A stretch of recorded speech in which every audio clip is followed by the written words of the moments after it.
the asbestos floor tile in the east and west classroom windows. And the base bid on that was $104,000. And when you add in, I think what Kelly's going to talk about, the abatement contract for the removal was $93,400. So I think the total on that was $198,000 for, even though they're separate contracts, that project combined is slightly under our original budget of $226. So we're doing, instead of just the one classroom wing, which we originally talked about, it's the whole, everything that's left. And that'll clear that. So clear that up, right? We don't. Including ceiling panels in the classroom closets. Okay. We added that to the list. So that's including the abatement and in the flooring contract. So overall, we were slightly under. Adding, obviously, the alternates took it up a little bit higher, but again, the decision was, hey, we're here. The numbers were really good for the base bid. Let's make the repairs while we're here and not have to come back and have it cost more money next time. So we are, based on those, I guess, Siler, I will gather information and get that back to you. But for the remainder of the projects, we are requesting approval for those so we can get paperwork and equipment started, specifically the air conditioning project. Can I back you up to, I hate to do this, to the windows, and it's just a question. How old are those windows? 1973. Okay. What? They're not.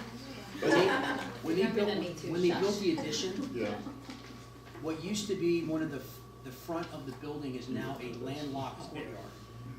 And that was an alternate on that project that was not selected. We've had leaks over the years on those windows, so those were part of this masonry repair project, and masonry repairs and the window replacement. I figured they were old, I just didn't know how long. Well, and part of the reason was that project, there were only two general contractors. One was roughly $50 million, the other was roughly $55 million. It was well known that the one who was at $50 million was not particularly reputable, although we could not disqualify him because the state had not done so. And what he did, and what his reputation was he nickel and dimed you with change orders. So that we had hundreds of change orders through that project, and it arrived late and over budget, and so, you know, we probably would have been better off if we could have legally taken the $55 million bidder who was well known as a contractor. But it was a complicated project phased, and that's why some of the alternates did not get chosen. Okay. All right. Any other questions on that? Just one more piece to close the loop. Well, I think I have one question and a couple thank yous. First of all, Mr. Spatafore and Mr. Harper, thank you for your work on these projects and bids. Because this is an inexact science, right? And so this is something, I mean, fortunate to have a professional who does this for a living, but this is still an inexact science where some things come in over, some things come in under, and they have to really anticipate in advance, many months in advance, what that's going to look like. So I'm really, really happy and thankful that of the bids that came in, if you look at all seven projects, we actually, from what your estimates were, we would be under that. You know, and then with adding some of the alternates, it then gets closer to the number, but that gives us the opportunity to add some of those alternates. Which brings me to my question, Mr. Dalbert. I ask this question every time it's a financial piece.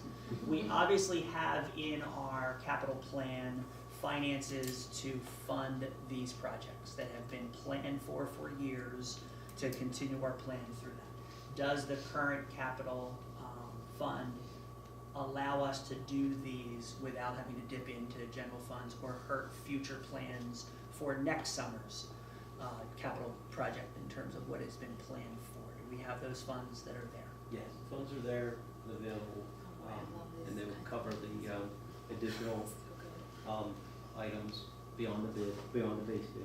Okay. So Including the alternates. Yep. So, and the 6-year plan is intact as far as from a funding level. And Mr. Spatafore, my other question, maybe Mr. Harper, I'm not sure. This is ambitious, right? We have a lot going on. There's always a lot of moving parts in the summer. Are there any of these projects that give you pause that we need to be very aware of that could be a problem at the beginning of a school year? Like some of these projects are easier to say, okay, we can work around students, and other ones we could not, right? We don't have a working fire alarm. We're not opening the school. The only concern I would have is the ones that are unforeseen, and that's with the paving. Okay, I think the rest of them are, this is business as usual for us for summer. okay. The air conditioning, although there are 7 buildings, there are not a lot of pieces of equipment, they just happen to be large. So getting those done, especially since it's broken up between 2 contractors, I would caution how busy everybody is. If we get our paperwork started, we can avoid delays with equipment. That's, I know emergency generators are now up to 24 weeks for delivery. I haven't heard that about mechanical equipment, but I would caution you, there is an awful lot of work going on right now. There are 24 new school buildings between January and June that will be or going out to bid. So we stuck to our schedule. We got out early, we got competitive numbers, we had good attendance. We're locked in. It's everybody else's problem to go do that on their projects. So we're good. So we'll come back and talk about paving if it's an issue, but that would be the only one I would have reservations about. My only addition besides weather delays with paving is Duke Elementary School. We're doing paving around the entire building, replacing the loading dock, doing air conditioning, asbestos abatement, and floor tile in those spaces. So that is an aggressive building. We're essentially closing it down and relocating the principal and secretary. There may be a little, may not finish all the floors in some of those areas the way we'd like them to, but I believe we'll get the projects done. I just want to make sure that we clearly communicate with teachers in terms of access as we get to a couple weeks before school. And if we need to say, you know what, you're not coming in June and July, and people need to understand that, but we need to make sure that we at least provide access Right. So- for the rooms to be ready, and we don't tell them at the 11th hour. So what we'll do is Kelly and I will meet with the principals from Deibler and Guth and let them know what's the projects going on in their building. Deibler's an issue because their switch gear is being replaced, which means the power's going on. I've already met with both of them and started planning. I'm gonna meet with everyone that's affected by this, just so that they can understand the scope of the project and any kind of disruption it's gonna have with the school. I think I have half the meetings set up right now, just waiting to confirm dates back and forth. Great, thank you. Okay. Thank you. Can you give me the budgetary numbers that you used for all these? Some of them you gave as you went along, but can you give the whole list? Sure. Tonight. The original budget, Mhm. what you budgeted, for instance, for the air conditioning? The original was $1 million. That was the placeholder for the board. We did preliminary surveys and came back with what we thought was a preliminary design, which brought that number, I presented that here actually, with 1.9. That was based on 11 units would be retrofit with coils and 6 would be new. When we actually got the design done, if you remember I was talking about the condition of the boxes Right. and the space constraints, that number actually flipped. We have 6 retro and 11 new. That's where it went from 1.9 to the 2.2, which our per unit number was spot on. It just, the numbers flipped and that's how we ended up where we are with that. That's the one that, if you want to say over budget, you can say that, but all through that process, we kept it updated and we're where we need to be to make that happen. So, One last thing to close the loop, Mike touched on this, so the asbestos abatement part is outside of Dewey's scope. That's something our environmental control systems vendor does the specifications, the bidding for. We had multiple options, but the asbestos abatement for those 2 wings, we had multiple bidders. I think we had 8, so we had good turnout for that. And there was 3 options. As it was phased, it was the entire building, break it up over summers, or only one or the other. So we're selecting item 1. I believe you see that document in the board docs as well. So it's item 1 we're recommending for $93,400 that Mike already talked about. That's inclusive in the budget numbers that we've reviewed so far. I just want, so earlier you were saying when you were talking about the asbestos tile removal, you said cedar going to go into the closets. So it made me wonder, is that Was that done in all the other buildings whenever you did this tile removal? Is it completely gone? Or, For the most part, wherever the abatement projects were done, they got. okay. Based on the report, you hear a report that the district gets updated every, is it 3 or 5 years? So when we get to one building, we try and finish it before we instead of just doing piecemeal. Yeah. For this particular project, this would be what's left in that building is the floor tile, and it's actually translite panels that are in the closet ceilings that were there. We may as well do that. Okay. So it'll be all known asbestos potential hazards we're removing in this process.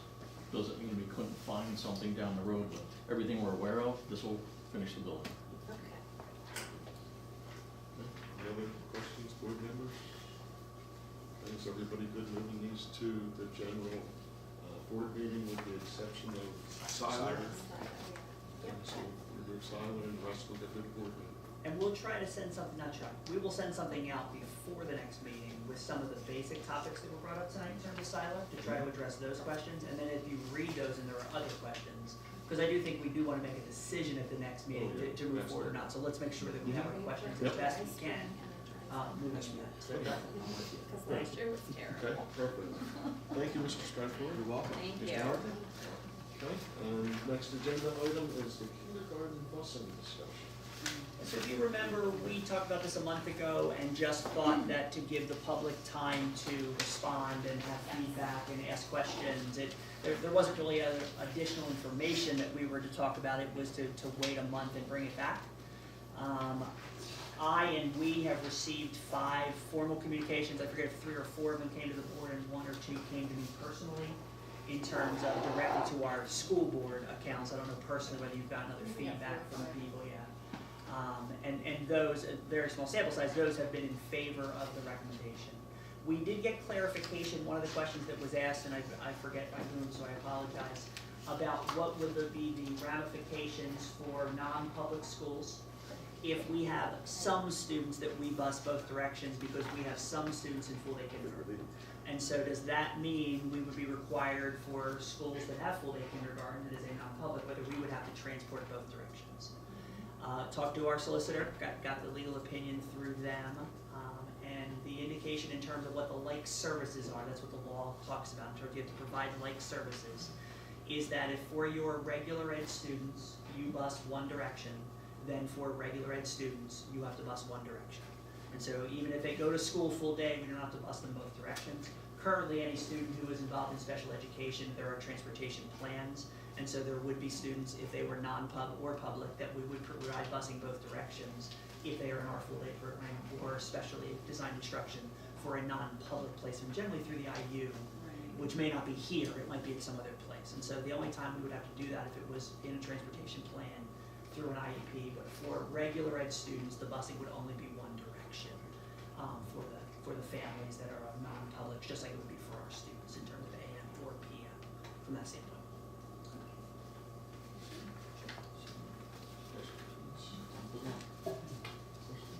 That was my only question, so. So, I just have one. From the discussion we had last month and the simulation that you ran, as I recall, there were no additional bus runs necessary? One bus. If we One? used current, Yeah. if we used current kindergarten students, because Right. we can't project Right. next year's kindergarten students, there would have been one additional elementary bus run that would have been needed to be added, which is why we are confident that even if we use next year's students, it may not be identical, but it is not going to require a bus, which is then obviously a major expense.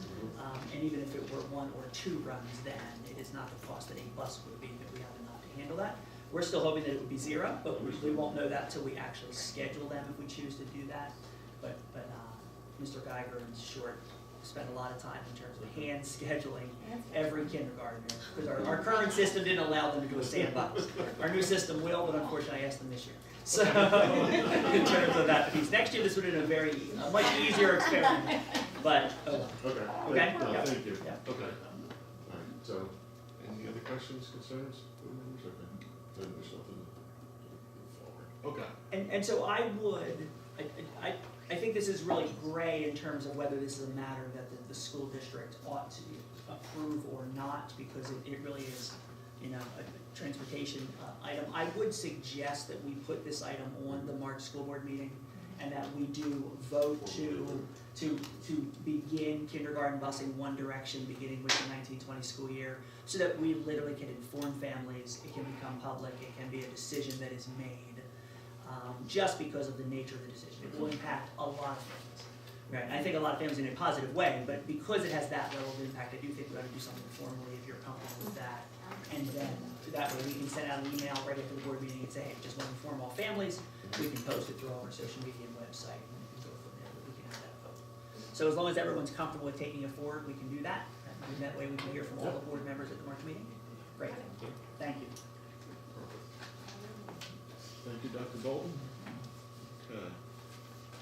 So with that, next item is the next facilities committee meeting is scheduled for April 9th, 2019, right here in this room. And we're back to public comment. Mrs. Perry.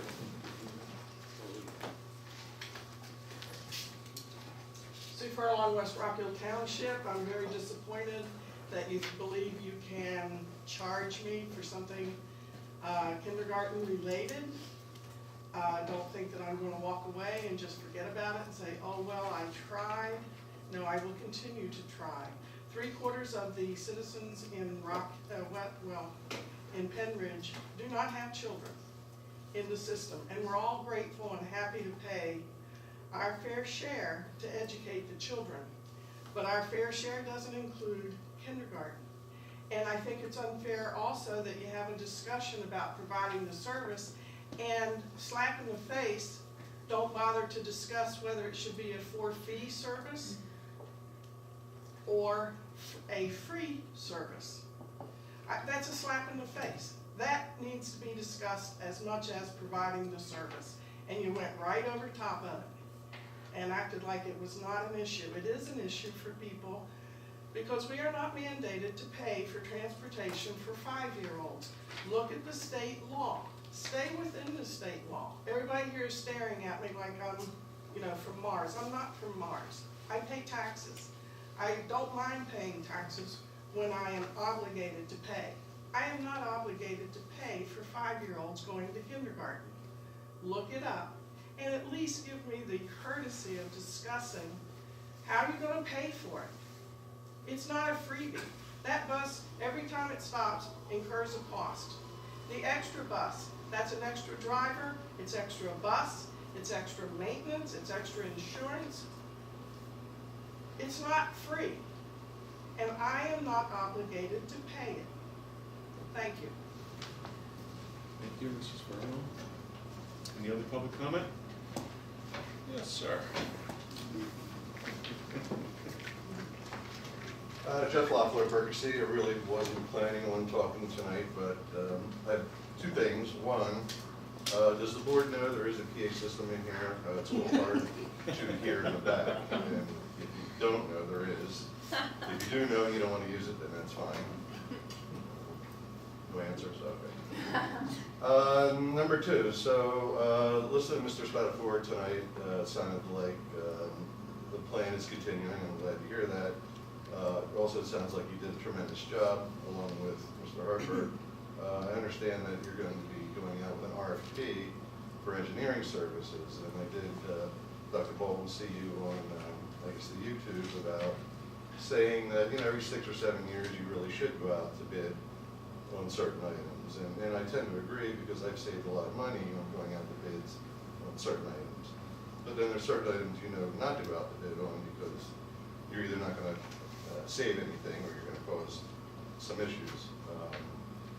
For the board that probably doesn't know, Dewey's contract is from 2007. It's 12 years old, but they haven't raised their pricing. So if you think you're going to go out to bid and find an engineering firm for less, good luck. Now saying that is Dewey's probably going to come back and raise the pricing. So by going out for an RFP, you're just going to be adding price cost to all of this. But again, you saw the work that Mike did tonight and Kelly. you know, you could find a low bid come in and, you know, I'm sure Sean has, I know Kelly has, Peter has, worked with other engineering firms and project managers. And, none of them have been good.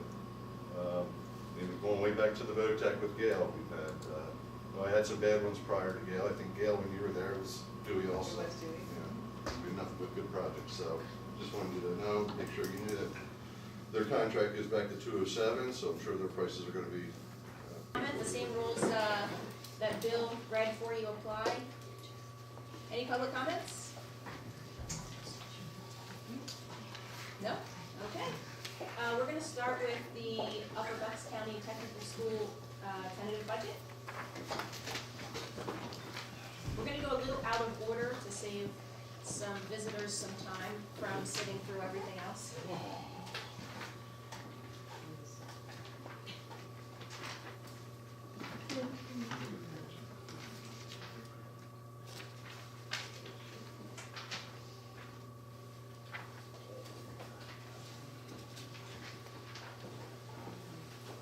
Good evening, everyone. My name is Jeff Sweet. I'm the Executive Director at the Upper Bucks County Technical School. I don't think I know just about everybody in the room. I want to say that, you know, for my first year of putting this budget together, it was a collaborative, workmanlike with my 3 siting districts and my business manager, Sean, and, you know, the other 2 business managers met 4 times to get this budget to where it is right now, which is, I think, rather appealing for everyone that's involved. You know, we'll go through it. I'll give you some of my ideas and some of the future, what we're going to look at, you know, down the road for Upper Bucks. So, you know, we just did a $23 million renovation. We finished that up 2 years ago. The school's beautiful. We just have to do a couple little projects, you know, here or there within the next, next 5 years. Our participating joint operating committee, 3 schools, Palisades, Penn Ridge, Quakertown. Some of our goals for the 2019-20 school year. We want to become a benchmark facility operations with cleanliness and maintenance. We have a beautiful facility. We're going to keep up on that. I'm a stickler to make sure everything's right all the time. Provide a sound fiscal management and support services. We started that this year, you know, working with our 3 sending districts, business managers, and Gail, my business manager, to come up with a sound fiscal funding formula and budget for our school. We want to enhance the image of Upper Bucks County Technical School and career and technical education through the effective use of mass media. We're going to be doing some marketing. We're going to be upgrading our website. It's been an issue now for the last 2 or 3 years, and the board members have made comments to that. So we're working on enhancing that as well. We want to enhance our adult learning programs. I'm hoping to start my CDL program, you know, sometime in mid to the end of April or May. You know, we're going to try to get at least one program, get that program rolling to bring up, you know, adult learners. We want to increase education opportunities.